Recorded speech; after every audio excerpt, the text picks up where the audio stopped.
College के छात्रों का एक समूह जिसमें अनन्या, रोहन, सिया और अर्जुन शामिल हैं, एक कॉलेज ट्रिप पर जा रहा है। सभी बहुत उत्साहित हैं और बस में बैठकर गाने गा रहे हैं, हंसी मजाक कर रहे हैं। ट्रिप का मुख्य उद्देश्य एक घने जंगल के बीच स्थित एक खूबसूरत झील तक जाना है। शाम के समय सभी छात्र झील के पास पहुंच गए और टेंट लगाने लगे। खाना पकाने और कैंप फायर का मजा लेने के बाद सबने डरावनी कहानियां सुनाने का फैसला किया। सिया ने एक पुरानी कहानी सुनाई कि इस जंगल में एक रहस्यमयी औरत का भूत घूमता है। सबने इसे मजाक में लिया और हंसते हुए सोने चले गए। रात के बीच में अनन्या की नींद खुली और उसने देखा कि टेंट के बाहर कुछ हरकत हो रही है। उसने बाहर झांक कर देखा पर कुछ नजर नहीं आया।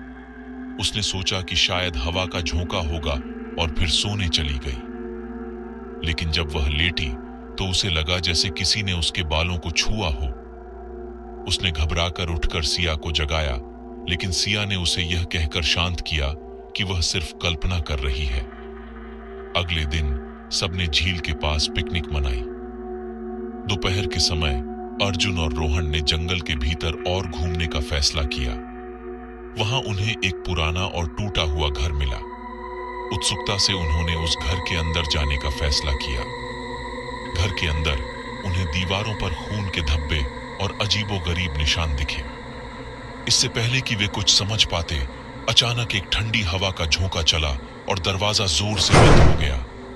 अर्जुन और रोहन ने डर के मारे दरवाजा खोलने की कोशिश की, लेकिन वह बंद हो चुका था। अचानक उन्हें एक महिला की दर्द भरी चीख सुनाई दी। दोनों घबराकर इधर उधर देखने लगे। तभी एक परछाई उनके सामने आई और गायब हो गई। किसी तरह दोनों ने मिलकर दरवाजा खोला और भागते हुए वापस कैंपिंग साइट पर पहुंचे।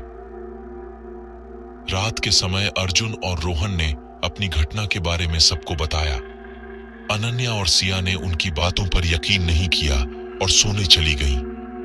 लेकिन रात के बीच में अनन्या को फिर से वही परछाई दिखाई दी। उसने सिया को जगाया, लेकिन जब तक सिया उठती, परछाई गायब हो चुकी थी।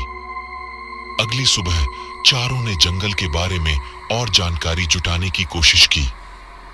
पास के गांव के एक बुजुर्ग ने उन्हें बताया कि उस जंगल में एक औरत की आत्मा भटकती है, जो अपने साथ अन्य आत्माओं को भी ले जाती है। उसने यह भी बताया कि उस औरत का नाम माया था और उसने उस पुराने घर में आत्महत्या की थी। उसकी आत्मा अब भी उस जगह पर फंसी हुई है और जो भी उस घर में जाता है वह कभी वापस नहीं आता। चारों दोस्तों ने फैसला किया कि वे जल्दी से जल्दी वहां से चले जाएंगे।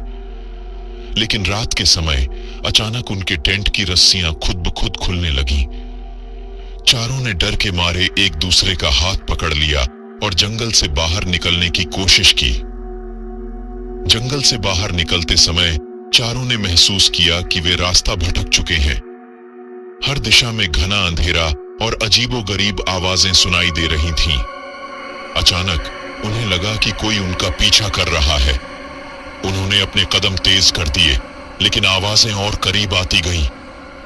तभी अचानक माया की आत्मा उनके सामने प्रकट हुई।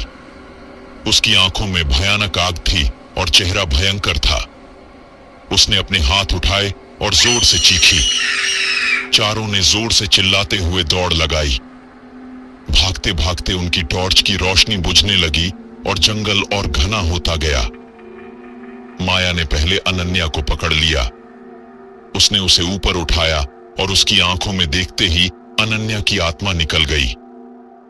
अनन्या की मौत देखकर बाकी तीनों और डर गए। रोहन ने हिम्मत करके भागने की कोशिश की, लेकिन माया ने उसे भी पकड़ लिया। रोहन की आंखों में भय और दर्द का मिश्रण था। माया ने उसे भी उसी तरह मार दिया। अर्जुन और सिया भागते रहे, लेकिन अर्जुन की भी वही किस्मत रही। अंत में सिर्फ सिया ही बची। सिया किसी तरह भागते भागते गांव के करीब पहुंच गई, लेकिन माया की आत्मा ने उसे भी पकड़ लिया। उसने सिया की आंखों में देखा और उसकी आत्मा को भी खींचने की कोशिश की, लेकिन गांव के लोगों ने सुबह होते ही सिया को जंगल के किनारे बेहोश हालत में पाया। सिया बहुत ही बुरी हालत में थी और डर के मारे उसकी आवाज चली गई थी। वह किसी को भी कुछ नहीं बता पा रही थी। वह ट्रिप उसके लिए एक भयानक सपना बनकर रह गई और उसके 3 दोस्तों की मौत का राज हमेशा के लिए जंगल में दफन हो गया। उस दिन के बाद सिया ने कभी भी उस जंगल की ओर नहीं देखा और वह हमेशा के लिए खामोश हो गई। उस जंगल में माया की आत्मा आज भी भटकती है, किसी नए शिकार की तलाश में। हेलो गाइस, आपको स्टोरी कैसी लगी? अगर अच्छी लगी तो please like, share and subscribe my channel, ताकि आगे भी आप ऐसे ही अच्छी हॉरर स्टोरीज एंजॉय कर सकें।